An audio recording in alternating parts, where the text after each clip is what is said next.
Bonjour à tous.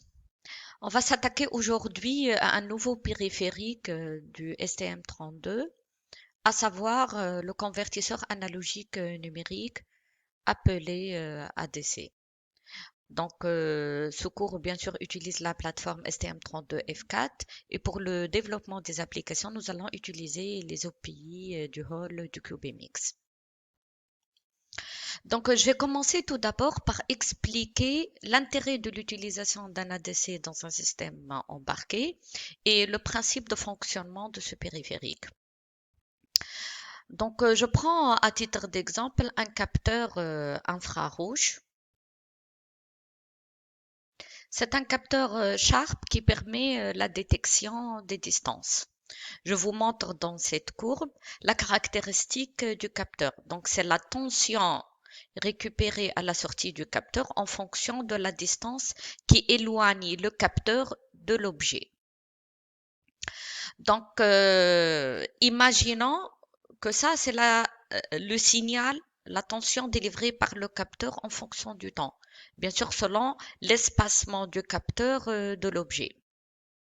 Et imaginons qu'on va appliquer la sortie de ce capteur à l'entrée d'un STM32F4. Supposons on va relier ce capteur à une entrée numérique.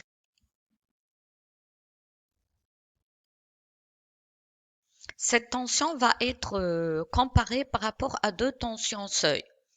Une tension minimale qui est égale à 0,8 volts, bien sûr dans le cas du STM32F4, hein. Et dans ce cas, la tension va être interprétée comme étant un zéro logique. Et si la tension est supérieure à 2 volts, la, la tension va être interprétée comme étant un 1 logique au niveau du microcontrôleur, au niveau du GPIO du microcontrôleur. Donc, on ne va lire que l'ensemble des tensions qui sont inférieures à 0,8 volts comme étant un zéro logique. Et toutes les tensions qui sont supérieures à 2 volts, elles vont être interprétées comme un 1 logique.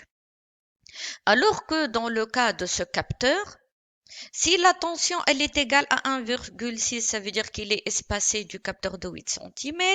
Si elle est égale à 1,2 volts, ça va être interprété comme étant une distance de 11 cm. Si cette tension à peu près elle est de l'ordre de 0,4 volts, elle va être interprétée comme étant euh, éloignée de 30 cm. Donc toute l'information délivrée par le capteur, elle est dans le détail, elle est dans la partie qui est derrière la virgule entre la tension 0 volt et grosso modo une tension de 2 volts. Donc tout cet ensemble d'informations va être perdu dans le cas où on va appliquer cette tension délivrée par le capteur à un trigger de Schmitt. En fait, il faut appliquer cette tension à l'entrée d'un convertisseur analogique numérique. Prenons un exemple de convertisseur très simple. Supposons, au lieu de diviser, donc réellement, qu'est-ce qu'on a fait dans l'exemple, euh, dans le cas où on a appliqué sa tension à l'entrée d'un GPIO comme entrée numérique? On a tout simplement considéré toutes ces valeurs comme étant soit un zéro logique, soit un 1 logique.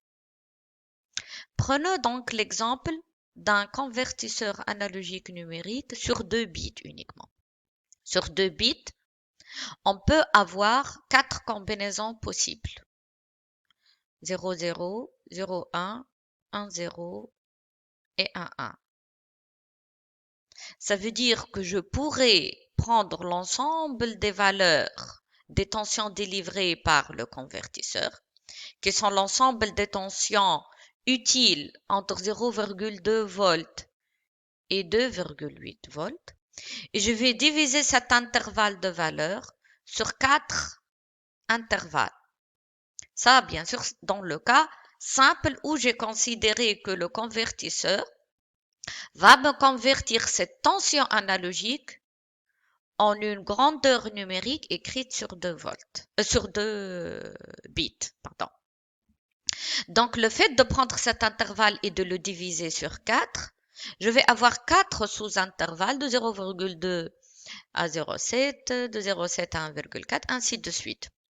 Imaginons maintenant que toutes les tensions qui appartiennent à l'intervalle 0,2-0,7, n'importe quelle tension appliquée à l'entrée de l'ADC appartenant à cet intervalle va être convertie en zéro numérique.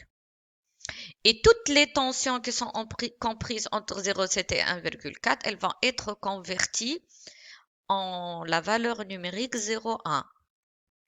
Toutes les tensions entre 1,4 et 2,1 vont être converties à la valeur 1,0 et toutes les tensions entre 2,1 et 2,8 vont être converties en la valeur 1,1.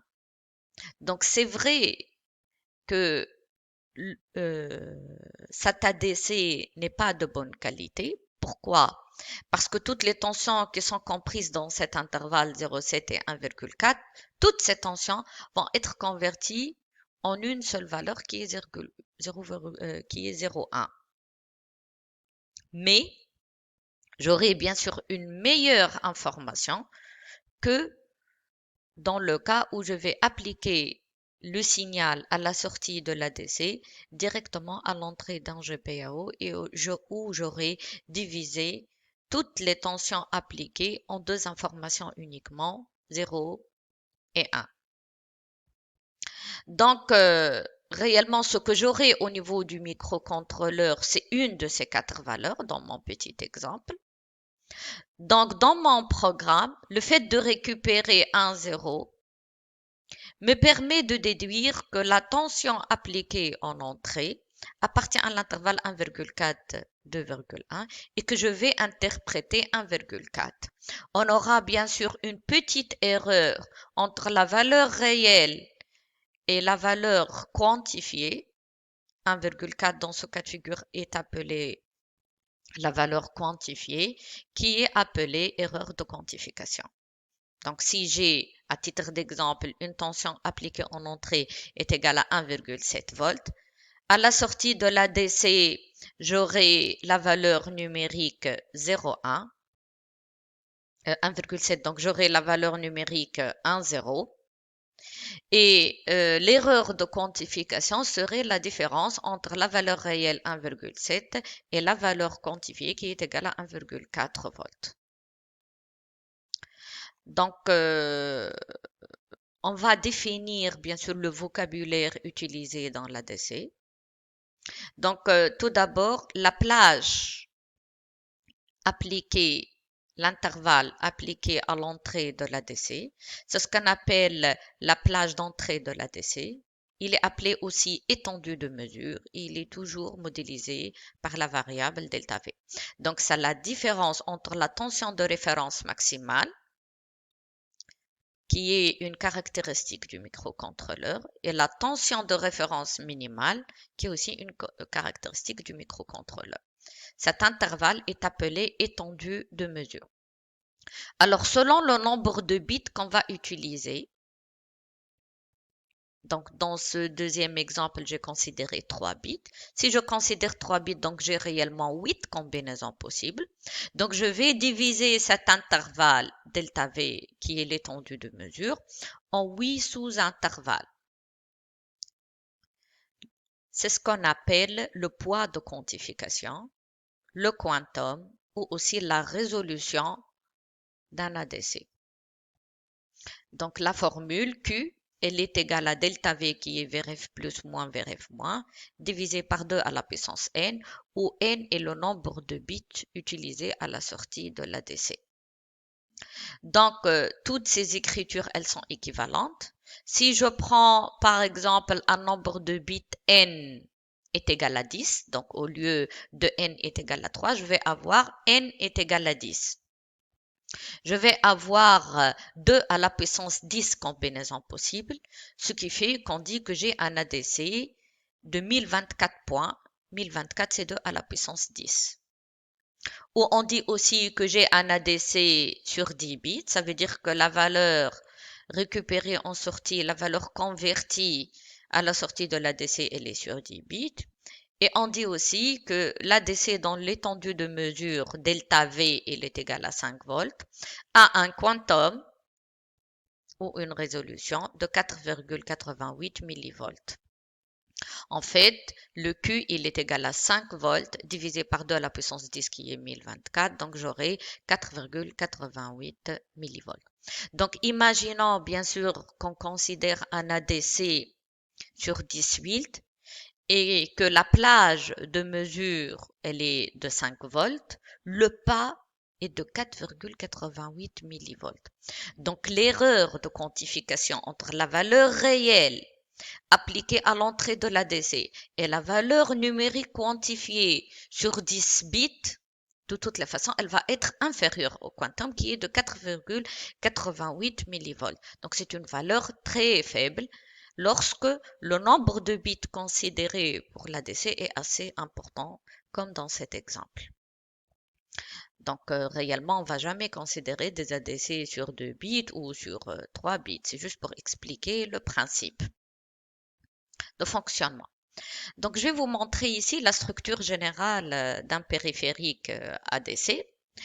Donc, tout d'abord, chaque ADC, alors au niveau de l'STM32F4, on a 3 ADC, hein, complètement indépendants, l'ADC 1, 2 et 3. Là, je montre un schéma de principe de la structure d'un ADC au niveau d'un microcontrôleur. Le schéma est très général, hein. À chaque ADC, je vais avoir plusieurs entrées qui sont reliées physiquement à l'ADC, qu'on appelle voie d'entrée analogique. Alors, j'aurai tout d'abord un multiplexeur qui va choisir un parmi l'ensemble des voies qui sont reliées à cet ADC. Une fois la voie est sélectionnée, je vais avoir une structure d'échantillonneur bloqueur pour pouvoir échantillonner une seule valeur et la bloquer pendant la période d'échantillonnage à l'entrée de l'ADC. L'ADC a un bit d'activation on-off et on lui applique une fréquence à son entrée, ADC clock, qui permet de contrôler sa fréquence de conversion. Le résultat de la conversion est écrit sur un registre sur 16 bits et à la fin de la conversion, j'ai un flag qui se met à 1 appelé end of conversion. Le résultat est enregistré dans un registre de données relatif à chaque ADC.